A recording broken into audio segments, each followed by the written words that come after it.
So you want to be the captain, but you can't seem to stop being the team pleb, getting all of your troops killed and not really killing any of the enemies. Well, hopefully in this guide we can turn that around, understanding how our units operate and what tactics they can employ. This one is about how to use infantry, so let us begin.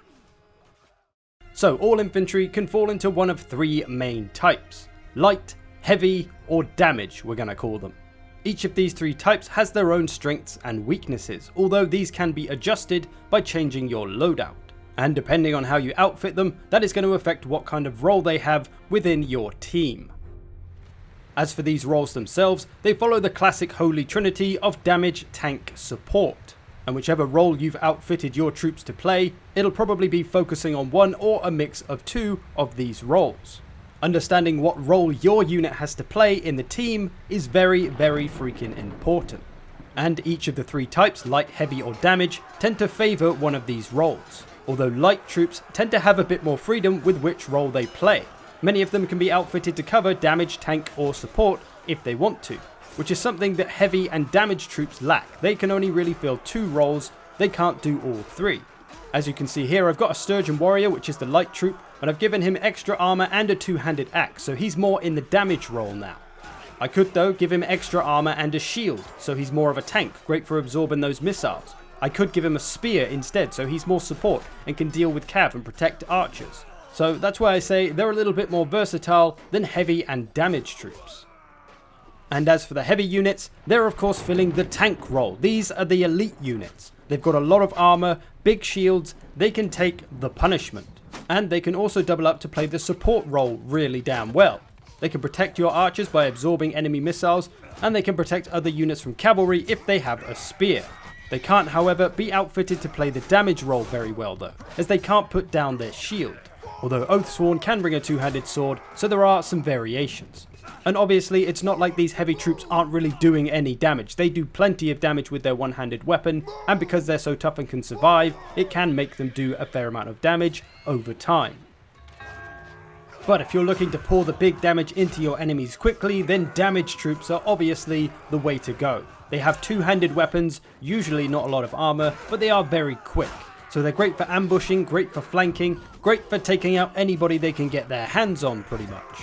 So they've obviously got the damage role covered. They can play support, as some can bring spears or javelins which can help out against cav, but they can't really play the tanking role very well as they don't get shields or a lot of armor.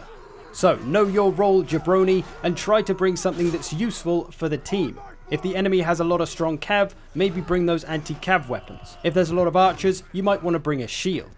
So make sure you bring troops that are adaptable to the enemy army and the threats you may face. And with all that being said, a few quick notes on loadout options. For those light and slightly more medium troops, taking a shield is a damn good option. Shields are incredibly powerful in Bannerlord. This protects you against everything. It can help them survive better in melee, it'll help them protect themselves against missiles and be able to block cavalry attacks. So I personally suggest whichever light troop you happen to be playing, taking a shield is very often the best choice because it increases your unit's survivability a hell of a lot. Unless you want to go all in on a specific role such as damage, you could bring a two-handed large weapon, or support, you could bring a massive two-handed spear. But if you want to be a bit more tanky and versatile, a shield is often going to give you better chances. The other big thing to think about is your weapon type and the enemy that you're facing. For example, this Sturgeon Warrior has a northern sword. Swords are great for doing cutting damage, which works well against light troops. However, all factions are different and some can be considered heavier than others. They have more armor throughout their army. Take Vlandia for example, they've got a lot of armor throughout their army. The big tanky sergeants have a ton of it, even their missile units, the sharpshooters, have a fair amount, and of course the Vlandian cavalry is very heavy, especially the knights. And all three of these units are often picked for captain mode as they're so damn tough. So we want something that can put out a bit more consistent damage against that kind of armor. So the longsword may not be the best choice. Our Sturgeon Warrior though can have a mace, which works much better against armor and will give us that more consistent damage when fighting armored troops. So where possible, if I'm fighting a heavy faction, I'll try to bring a mace on my unit.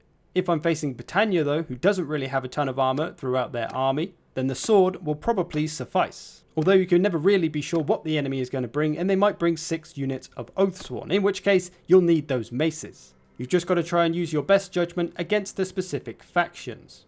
And also do consider axes as a viable option. They're better against shields, so when you hit a shield with an axe, it'll do more damage to the shield's health and thus potentially break it sooner, which can have its uses.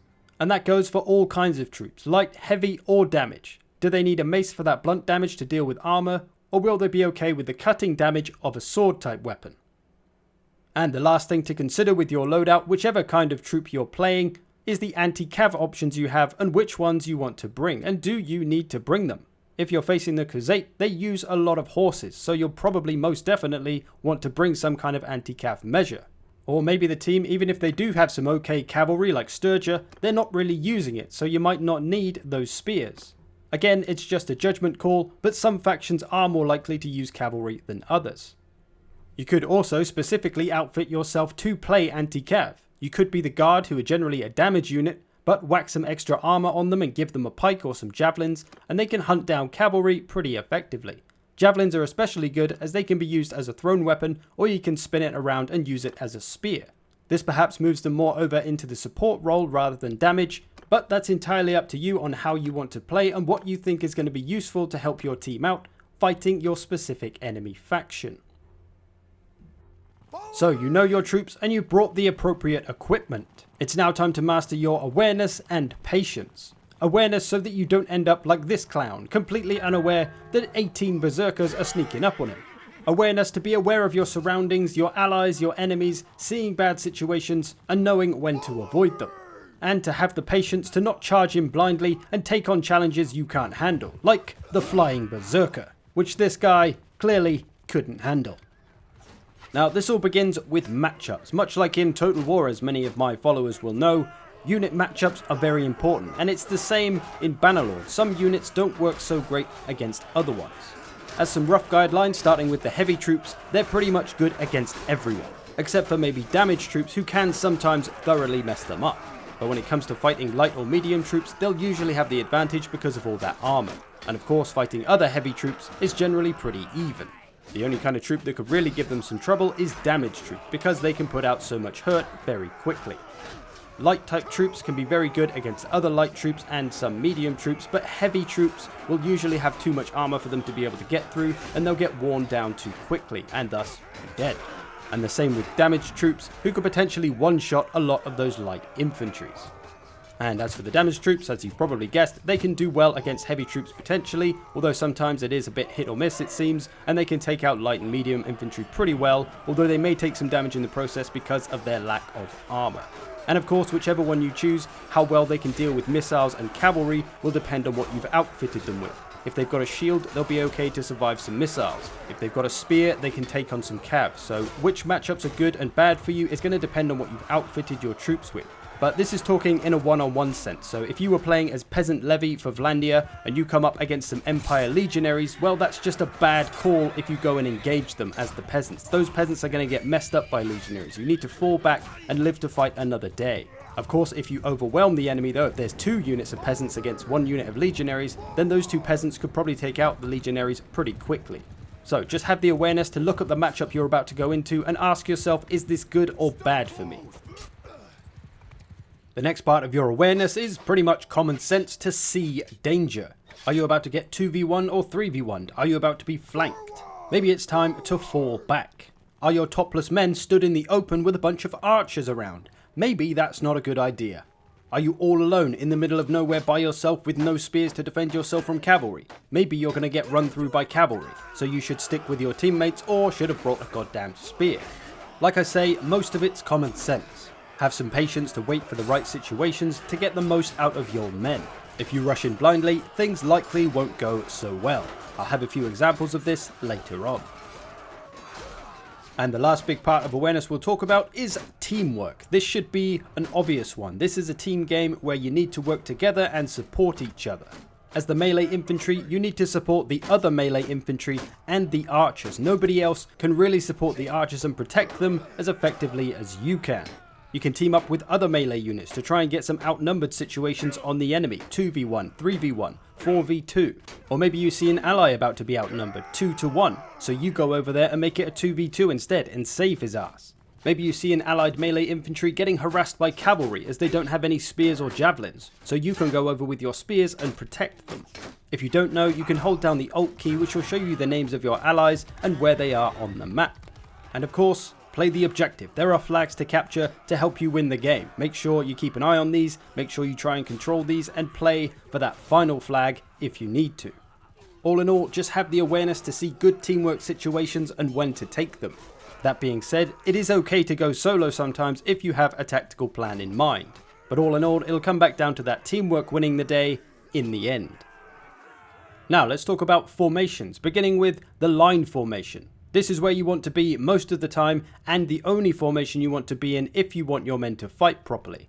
The shield wall, another strong formation, mostly for protecting yourself from projectiles. But be warned. Do not leave your men in this formation if they get into a melee fight, otherwise they will literally sit behind their shields until they're dead pretty much. They don't really fight back, so you'll need to change back to the line formation. Loose formation, not much use for shielded units as they'll be better off in shield wall to avoid missiles, but if you don't have shields, loose formation can help you avoid getting shot a little bit. And probably the last useful formation, in my opinion, is circle formation. Great if you're attacked from all sides, although again, your men kind of sit behind their shields and don't really fight, so not much use in melee, but great if you're being shot from multiple angles or if you've got cavalry coming at you. This formation can sometimes be a fair bit useful. And those are really the only useful formations in my book. The other formations, square, skein, and column, don't really have much practical use, so personally, I wouldn't bother with them. Now just for some random useful tips and tactics. Learn to hide and scout. Put your unit out of the way somewhere and then go and check what's around the corner or over the hill. This way, if you get caught out and there's 5 units of archers there about to blast you in the face, your one man might get killed, but the rest of your unit is safely out the way to then avoid that threat. Rather that than your whole unit be up there and get destroyed by archers. So learn to scout ahead before you charge your units into the unknown. Especially important for those vulnerable unshielded troops. Next, shield wall is a very powerful formation that is great for not only drawing the fire of enemy archers and protecting your own archers, but also wastes a lot of the enemy ammo. If you've got a long shield that protects your legs, you can sit there and literally take tons of arrows and take little to no damage unless you get caught from a bit of an angle, but face on you pretty much take 0 damage. And honestly, it's one of the most powerful tactics because it just wastes so much ammo if someone has their unit on fire at will and doesn't realise that they're piling all their arrows into shields and not hurting any men. Rather those arrows be in the shields than in anyone on my team. So don't be afraid to sit behind big shields and just take arrows like a champ. That being said though, watch out for cheeky bastards like me who might try and shield bait you. This is when I'm going to run my single character over to your boys and turn them to the side. Because they're on face enemy, they'll turn to face me, exposing their sides and back to all the archers, and thus their shields will do absolutely nothing for them. So be aware of this if you do shield wall, and do this to people if you see them using shield wall, because it is pretty damn effective, as you can see. Flank, flank, flank. Try to move your men around the sides and back of units that are engaged fighting someone else, because you'll be able to envelop them, surround them, and absolutely murder them very quickly, as men can only fight in one direction at a time. You can even do this just yourself in a one-on-one unit fight, sneak round the back and make those men turn around, although be aware of the enemy doing the same to you. If you bring some kind of throwable weapon along like javelins or throwing axes, make sure you put your men on hold fire at the start of the battle so they don't waste them trying to throw them at distant targets that they're never really going to hit. Have the patience to save them for the right moment, and they can do a hell of a lot more damage than if you just throw them at some random passing horse. Be sure to think about the map that you're fighting on when selecting your troops, as that can have an effect on your units. For example, if you use berserkers in a big wide open desert, well, it's a lot harder with all the open space and missiles flying around to keep them safe. Whereas in a city with lots of tight corners where there aren't so many archers, they can have a much easier time. It's not that you should never play berserkers in the desert, but just realise it's a little bit harder with all that open ground to cover. Or if you're playing on a small city map, you probably won't see that much cavalry, so maybe you don't need to bring those spears along. Think about the map because it may affect which units you might want to bring. Now to finish off, let me give you some examples of me putting all this stuff together in action. Here I've got some Varyag boys, shield wall up, just wasting enemy ammo, letting them shoot at me. I've just asked a unit of berserkers to come back to B because they were just there but they ran off, and I'm waiting to engage these legionaries and archers that are protecting B. That is a 2v1 situation that I don't want to rush into. Even with our cavalry running around, there'll only be so much use. I need these berserkers back here so we can just run them through quickly. So I'm just patiently waiting for these berserkers to come back, and eventually I spy them in the distance. So now is the time to strike. So I start moving up, but I'm going to avoid the legionaries. I'm going to let them sit in their circle formation, and I'm going to try and get into the archers because that's a good matchup for me. They've got no shields. I'm the freaking Varyag. We're going to cut through them pretty tidy. So we're going to engage them. The legionaries, not using any awareness whatsoever, are just standing there while I kill their archers. Our cavalry is still around harassing as well, so that's helpful. And the berserkers are just arrived. They're about to get into those legionaries, and now we can get into the legionaries, sandwich them in the middle, and absolutely murder them. Because no matter how tough your unit is, they cannot survive a 2-on-1, especially from Varyag and berserkers. So we had the patience there to not rush into a situation which didn't look great for us. We used teamwork waiting for the berserkers, and we looked for that good matchup getting after those archers, and it led to a nice dismantling of what was left of the enemy forces. Now, playing as some Khazate spearmen, I'm all by myself near our spawn. My allies have gone off to capture some of the points, but me, I'm waiting for the right opportunity to get a nice flank in, especially as a lot of my team is at sea in the little castle to my right. So I'm just sitting back, biding my time, and as you can see, there's a lot of enemies in the center there, so I definitely don't want to go over there. I'm just going to patiently wait for my opportunity to present itself. Eventually, they all start pouring towards C, and there's a couple of units still left over the bridge, so I'm going to move in. There's a little bit of cav on my side there as well, so we're going to go over here and see what kind of engagements we can get. There's some damaged troops there. We don't really want to mess with them by ourselves, but luckily we've got cav support who have bows, and they are just gunning down those vulnerable naked savages, which is just softening them up if we have to fight them. But we found a better target. Some unshielded clan warriors. Going to be very good for us as we have the shields. They won't be able to defend very well, and we'll likely cut them down a retreat, which is exactly what's going to happen. Some wildlings are going to come over and help, but we've still got that cav support, which is saving us a bit here, so we can take on this 2-on-1. But most of the clan warriors are dead before we engage the wildlings, so that's good. It keeps it a 1-on-1 most of the time, and we're able to cut through these clan warriors pretty well. So we're able to take out 2 units mostly here with a bit of support from the cav. But if the enemies were paying attention, they could have taken us out pretty easily there. If those savages had come back and these wildlings attacked with the clan warriors, they would have cut us down. But they attacked one by one, and it gave my boys the chance to take them out one by one with the support of our cav. And thus, here we are still alive at the end, pretty beaten up, but we've taken out 2 units and still got a little bit left in the tank to hold this bridge. So we waited patiently, we avoid the outnumbered situation. It was a little bit of a risky move, but we managed to pull it off. We could have fallen back if it looked like 2 or 3 units were going to engage us. And eventually, even though my unit got completely wiped out, we did enough to get the team round win. And this one is pretty funny. It's a very, very close shave here. I'm trying to do a bit of hide and scout with my unit, trying to put my unit just behind this wall here out the way. As I approach to go up towards A, I run into a fella who happens to be a guard. So I start to fall back thinking, Christ, he's a bit dangerous. And then, oh crap, 4 units come down the hill. This guy definitely saw me, but luckily he didn't pursue me, so I'm able to maintain my covert position out the way here, avoiding getting absolutely destroyed by 4 units. So I'm just going to sit here and wait patiently out the way until they've gone past. Some of the AI can see me and is throwing javelins at me, but for the most part we're just going to chill out here for a while to see how the battle progresses. As I am playing a damaged troop, I'm looking for the perfect opportunity to get the flanking, because that's where damaged troops can really shine. Flanking into the back of engaged troops, they will do absolutely murderous amounts of damage, and that's what I'm looking for here. So I'm going to be patient and just wait for the opportunity to present itself. Unfortunately for me, most of my army has gone to C, so I'm left by myself with pretty much the entire enemy army at B in the midfield. All I can do here is sit out the way until the opportunity to strike presents itself. And eventually, after a couple of minutes of waiting around, my opportunity arises. My boys are coming out of C looking to get B as it's the last point and the enemy is defending it. I'm still looking around for my opportunity, and then I notice some guards stood in the bushes all by themselves, and I have javelins. These guards don't know I'm here, so I'm going to be able to sneak up on them, flank them, and blast them in the back with javelins. I've had them on hold fire, so they've got plenty of ammo to use on these, and they're just going to absolutely barrel them into these guards. weaken them up a treat, and then eventually the guy's going to go, what the shit, and then try to come after me. I'm going to fall back a little bit, give us a bit more time just to throw those javelins, and then we're going to engage the guard because they are very dangerous. We want to get every little bit of damage on them we can before we have to fight them.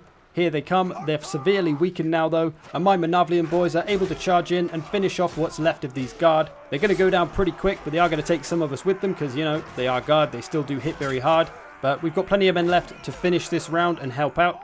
There's the guard player. Looks like he didn't want to fight alongside his men. He's running for his life. We're going to go and finish off what's left in the center here, which is just a few beaten up units, so able to get plenty of work done. So you can see there our patience, which was a few minutes of just waiting around doing nothing. Our caution of not rushing up that hill. If I didn't hide my unit away there, they would have seen me, they would have come after me, and they would have wiped me out, all four of them, very quickly, and I would have been able to do absolutely nothing in this round. But instead, we turned it around and were able to do a lot.